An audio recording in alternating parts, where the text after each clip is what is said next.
साथियों नमस्कार। जैसा कि आप सब लगातार देखते होंगे, देवानंद गुरु जी चित्रकूट यूट्यूब चैनल, देवानंद पंडित जी यूट्यूब चैनल, आप सबकी बहुत ही जिज्ञासा थी, लगातार प्रश्न भी आ रहे थे। तो मैं हमेशा देखिए अपनी तरफ से जो भी प्रत्युत्तर होता है देता हूँ, लेकिन मैं हमेशा ऐसे विशेषज्ञों से बात करने का प्रयास करता हूँ, कर्मकांड के विशेषज्ञों से, जिससे कि आपको सही जानकारी, वरिष्ठ जो विशेषज्ञ होते हैं कर्मकांड के पूजन अर्चन के, उससे आपको जो जानकारी प्राप्त होती है वो अद्भुत होती है। आज हमारे बीच शंकर दत्त मिश्र जी हैं, जो कर्मकांड के विशेषज्ञ हैं और कई वर्षों का अनुभव है, और माता रानी का पूजन कैसे करना चाहिए। और उसमें सबसे विशेष जो आज का मेरा प्रश्न है आचार्य जी से, सर्वप्रथम तो पहले बहुत बहुत धन्यवाद, आभार जो आप हमें अपना समय दिए, क्योंकि आप जो है नित्य कर्म और अनुष्ठान इत्यादि के समय में किसी से बात नहीं कर पाते हैं। फिर भी हमने कहा कि 5 मिनट समय निकालिए, क्योंकि बहुत सारे श्रद्धालुओं का प्रश्न था। तो मैं आचार्य जी आज यह जानना चाहूँगा कि जो पूजन का कलश का नारियल होता है, उसका पूजन के बाद हमें क्या करना चाहिए, यह सबसे ज़्यादा विशेष जो है प्रश्न चल रहा था, और इसके विषय में आप विस्तारित जानकारी देने की कृपा करें। बहुत सुंदर चर्चा आपने किया इस नवरात्रि के पावन पर्व पर, शारदीय नवरात्रि के पावन पर्व पर, चित्रकूट की पावन तपोभूमि में आपने बहुत अद्भुत चर्चा किया है। देवो भूत्वा देवम यजेत। हम किसी भी देवी देवता का अर्चन करते हैं तो उसके पहले हमको स्वयं देवता बनना पड़ेगा, तब हम उस यज्ञ के फल को सविधि प्राप्त कर सकते हैं। आज आपने बहुत अद्भुत चर्चा जो है किया। देखिए, ऐसा है कि हम लोग जब सर्वप्रथम भगवती की आराधना के लिए बैठते हैं तो आराधना में विभिन्न प्रकार के भक्तों की चर्चा है, जिसमें सकाम भक्त भी हैं और निष्काम भक्त भी हैं। और भगवती की आराधना मनुष्य, देवता, पितृ, गंधर्व, असुरादि सभी करते हैं। स्वयं भगवान श्री राम जी ने किष्किंधा पर्वत पे भगवती की आराधना किया, और ऐसा दुर्गम अजेय रावण को पराजित करके और राम राज्य को स्थापित किया। स्वयं भगवान श्री कृष्ण ने और वहाँ की गोप ग्वालों ने, गोपियों ने भगवती कात्यायनी की आराधना किया। यहाँ तक कि सुरथ नाम के जो है राजा और समाधि नाम का जो वैश्य है, उसने भी भगवती की दिव्य आराधना करके भगवती ने उनके कामनाओं को पूर्ण किया। आज नवरात्रि की इस पावन पर्व पे आपने जो प्रश्न किया, हम लोग जब भगवती की पूजा अर्चना करते हैं तो सर्वप्रथम अपने न्यास के द्वारा अपने शरीर को शुद्ध पवित्र आदि धारण करके और स्वयं उस पूजा अधिकार की प्राप्ति के लिए सारे कर्मकांड के नियम को करते हैं। गणपति आदि का पूजन करते हैं, पंचोंकार आदि, नवग्रह आदि देवी देवताओं का जो है पूजन अर्चन करते हैं। तत्पश्चात अक्षत को ऊपर विराजमान श्री कलश को करते हैं जी।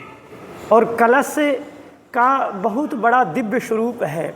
हमारे यहाँ ये भी कहा जाता है कि देखिए, हमारे विश्व का सबसे बड़ा उत्सव मनाया जाता है केवल कलश के वजह से, कुंभ मेला जी। महाकुंभ जो है प्रयाग आदि और अन्य तीर्थों में मनाया जाता है। तो कलशस्य मुखे विष्णु कंठे रुद्र समाश्रितः मूले तस्थितो ब्रह्मा मध्य मातगणा स्मृता। इस कलश में सभी नदी, सभी देवी देवता विराजमान होकर के अब हम लोग उसमें अंबिका स्वरूप में हम पंचपल्लव धारण करवाते हैं।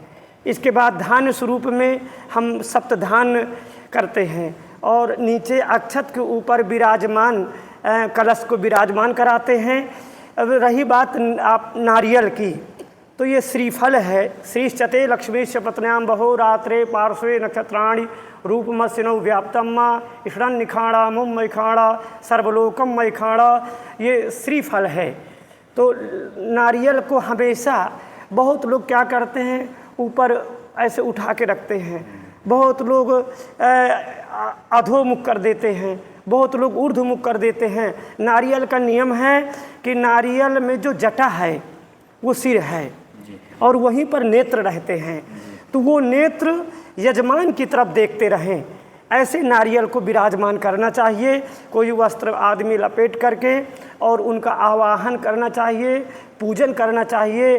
पूजन अर्चन के तत्पश्चात जैसे ही अनुष्ठान आपका संपन्न होता है, पूर्णाहुति के बाद यजमान की कामना के अनुसार या तो आप उस नारियल को जो है यजमान को आशीर्वाद के रूप में दे करके माता जी का आशीर्वाद इनको प्राप्त हो, तो वह नारियल वो अपने यहाँ वो अच्छी जो है दिव्य जगह में रखवा दें, और या तो सामने अपने दरवाजे में उस नारियल को बंधवा के टंगवा दें, या तो फिर ऐसा कर दें। अगर ऐसा नहीं है तो एक विधान और है कि वह नारियल और जौ और सब सामग्री को लेकर के और जा कर के किसी पवित्र नदी में, किसी दिव्य नदी में उसको जो प्रवाहित कर दें, और प्रवाहित करने के बाद उसको प्रणाम दंडवत करते हुए प्रार्थना कर दें कि हे माता, मत समापातकी नास्ति पाप अग्नि तुम समा नहीं, एवं गेत्वा महादेवी यथा योग्यम तथा कुरु। ऐसा भाव बनाते हुए माता जी को प्रणाम करें और उनका आशीर्वाद प्राप्त करें। जय जय श्री सीताराम। जय माता दी।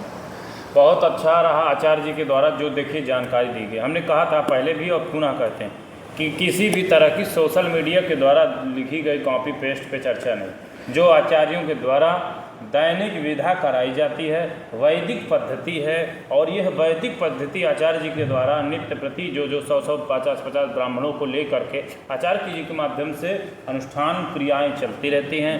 हजारों लाखों यजमानों का कल्याण हो चुका है। अभी भी अनुष्ठान में ही आचार्य जी बैठे हैं, आप पीछे देख सकते हैं। लेकिन उनसे हमने आग्रह किया कि ये अत्यंत आवश्यक विषय है, इसमें अत्यंत आपकी हम आग्रह करेंगे कि आप हमें इसकी जानकारी दिए, और आपने समय निकाला और इस विषय की जानकारी दी। तो दोस्तों ध्यान दीजिएगा, इस वीडियो को पूरा देखिएगा। आपको इस प्रश्न जो आपके मन में प्रश्न और जिज्ञासा चल रही थी वह जिज्ञासा संपन्न होगी। आशा करता हूँ वीडियो अच्छा लगा होगा, और यदि आपको कहीं पर भी कोई भी प्रश्न है आप ज़रूर कमेंट करिए, उसका उत्तर हम आचार्य जी के माध्यम से, ऐसे ही विशेषज्ञों के माध्यम से आपको पूजा पाठ, संस्कृत भाषा और जो सनातन पद्धति है, साधु संत हैं, इन सभी से हम मिलते रहते हैं, इनसे आशीर्वाद लेते रहते हैं और मार्गदर्शन देते हैं। इसी के साथ जय माता रानी की जय, चित्रकूट है, जय। प्रणाम प्रणाम प्रणाम प्रणाम।